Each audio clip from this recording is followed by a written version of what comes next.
Good morning students. आज हम electric field intensity on equatorial line पे कैलकुलेट करेंगे। तो सबसे पहले हम जो कंसीडर करते हैं वो चीज़ कंसीडर कर रहे हैं। Let us consider an electric dipole AB। हमने डायग्राम में आप देख रहे हो कि AB इलेक्ट्रिक डायपोल कंसीडर कर लिया, जिसकी डायपोल लेंथ कितनी है 2a। O उसका सेंटर है, तो ये पार्ट A हो गया और ये भी A हो गया। और इसके ऊपर -q और +q चार्ज सिचुएटेड है इलेक्ट्रिक डायपोल के ऊपर। अगर डायपोल के बारे में पता नहीं तो इससे पिछली वाली वीडियो आप देख सकते हो। अब हमने ये लाइन के ऊपर एक परपेंडिकुलर लाइन ड्रा कर ली। इस लाइन को इक्वेटोरियल लाइन कहते हैं। इस लाइन के ऊपर कहीं पर भी हमने एक P पॉइंट कंसिडर किया, जहाँ पे हम इलेक्ट्रिक फील्ड इंटेंसिटी इस -q और +q चार्ज की वजह से कैलकुलेट करना चाहते हैं। तो ये P पॉइंट हमने कंसिडर किया। इलेक्ट्रिक फील्ड इंटेंसिटी हम इक्वेटोरियल लाइन पे ही कैलकुलेट कर रहे हैं। ये इक्वेटोरियल लाइन होती है, परपेंडिकुलर लाइन, ठीक है। तो सबसे पहले हम -q चार्ज की वजह से और +q चार्ज की वजह से जो इलेक्ट्रिक फील्ड हमारी अराइज हो रही हैं वो इलेक्ट्रिक फील्ड कैलकुलेट करेंगे फॉर्मूला लगा के एक पॉइंट का। तो electric field intensity at point P point के ऊपर electric field intensity due to -q charge की वजह से इलेक्ट्रिक फील्ड इंटेंसिटी है E1 1/4πε0 q अपॉन में AP का होल स्क्वायर। तो AP का ये डिस्टेंस है, ये डिस्टेंस हम पाइथागोरस प्रमेय से लगाएंगे तो ये डिस्टेंस R और ये A, तो ये कितना होगा R² + A² का अंडर रूट, ठीक है। तो यहाँ पे वैल्यू रख दिया R² + में A², और यहाँ पे स्क्वायर है तो स्क्वायर रूट से स्क्वायर रूट कैंसिल हो जाएगा। ये इक्वेशन फर्स्ट। ऐसे now electric field intensity at point P due to +q charge की वजह से इलेक्ट्रिक फील्ड इंटेंसिटी कितनी होगी E2 1/4πε0 q अपॉन में अब की बार क्या आ जाएगा BP का होल स्क्वायर। तो ये साइड और ये साइड बराबर है तो वैल्यू वही रहेगी R² + में A²।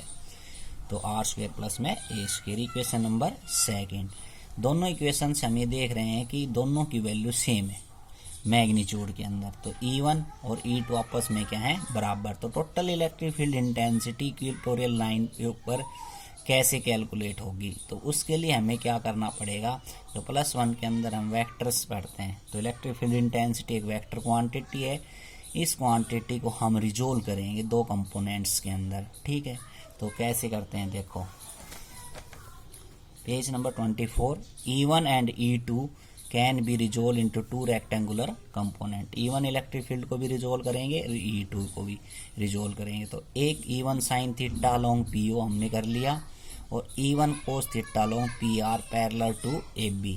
ये मैं डायग्राम में दिखाऊंगा। E2 sin theta along PC perpendicular to AB है और E2 cos theta along PR parallel to AB है।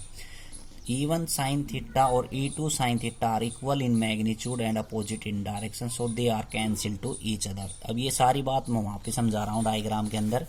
तो डायग्राम के अंदर देखो, यहाँ पे जो E1 जो कंपोनेंट है इलेक्ट्रिक फील्ड का, ये जो कंपोनेंट है E1, ये जो कंपोनेंट E1 इलेक्ट्रिक फील्ड का, ये कंपोनेंट हमने तोड़ लिया E1 sin थीटा। तो E1 sin थीटा नीचे की तरफ, ठीक है, और E2 sin थीटा ऊपर की तरफ, E2 sin थीटा ऊपर की तरफ।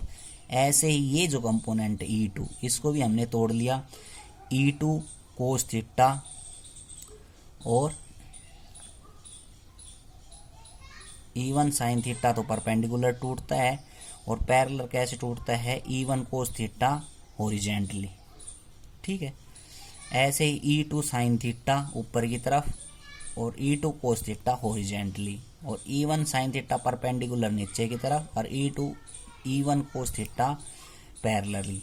तो हमेशा ये हमने वेक्टर के अंदर बताया था कि E1 cos थीटा और E2 cos थीटा ये हॉरिजॉन्टली टूट रहे हैं और E1 sin थीटा और E2 sin थीटा परपेंडिकुलर टूट रहे हैं ऊपर नीचे।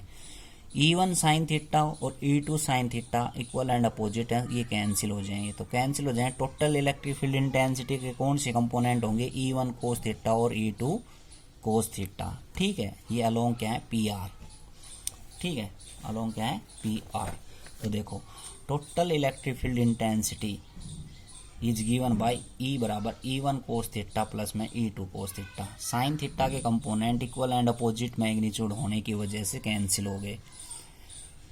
2E1 कोस थीटा इन दोनों का ऐड होगा। E1 और E2 के मैग्नीट्यूड के अंदर दोनों बराबर है, इसलिए E1 और E2 जोड़ेंगे तो 2E कोस थीटा लिख सकते हैं, 2E1 कोस थीटा लिख सकते हैं, दोनों बराबर हैं इसलिए। नाउ इन ट्रायंगल AOP हमने फिर से ट्रायंगल ली, वहां से कोस थीटा की वैल्यू कैलकुलेट कर ली। तो कोस थीटा की वैल्यू हमने कोई भी एक ट्रायंगल ले सकते हैं, आप ये भी ले सकते हो या ये भी ले सकते हो, AOP। तो यहाँ से कोस थीटा की वैल्यू हमने कैलकुलेट कर ली। तो कोस थीटा की वैल्यू कितनी होगी, तो कोस थीटा की वैल्यू की A/r² प्लस में A² का अंडर रूट। ठीक है, A/r² प्लस A² का अंडर रूट या 1/2। उसके बाद इक्वेशन नंबर जो थर्ड है, 2E1 कोस थीटा की जगह यहाँ वैल्यू रखेंगे और E1 की वैल्यू रख देंगे। तो E1 की वैल्यू क्या थी, 1/4πε0 Q/r² प्लस में A², और यहाँ पे कोस थीटा की वैल्यू रख दी E1 की और कोस थीटा की। ठीक है, अब यहाँ से r² प्लस A² और r² प्लस A² की पावर क्या है, 1/2, दोनों को ऐड करेंगे तो कितना आ जाएगा, r² प्लस में A² की पावर 3/2, और ऊपर क्या है 2 क्या हो इंटू में A, तो 2A क्या हो किसके बराबर बताया था कल, डाइपोल मोमेंट के बराबर। अब when dipole is said to be ideal dipole, तो कल वाला केस हम लगा रहे हैं, 2A is less than R। तो 2A इज लेस देन मतलब एकदम स्मॉल होनी चाहिए, तो A की वैल्यू क्या हो जाएगी 0, A की वैल्यू 0 हो जाएगी, तो वैल्यू इसके अंदर पुट कर देंगे यहाँ से, तो ये वैल्यू आ गई r² की पावर 2। तो एक r ऊपर है, कैंसिल हो जाएगा, तो नीचे बच जाएगी r³। तो ये electric field intensity equatorial line पे, ये ध्यान रखना है एक्सियल लाइन पे 2 आता है, यहाँ पे इक्वेटोरियल लाइन के अंदर सिर्फ P आया है, P/4πε0 r³। ठीक है, अगला जो टॉपिक है अगली वीडियो के अंदर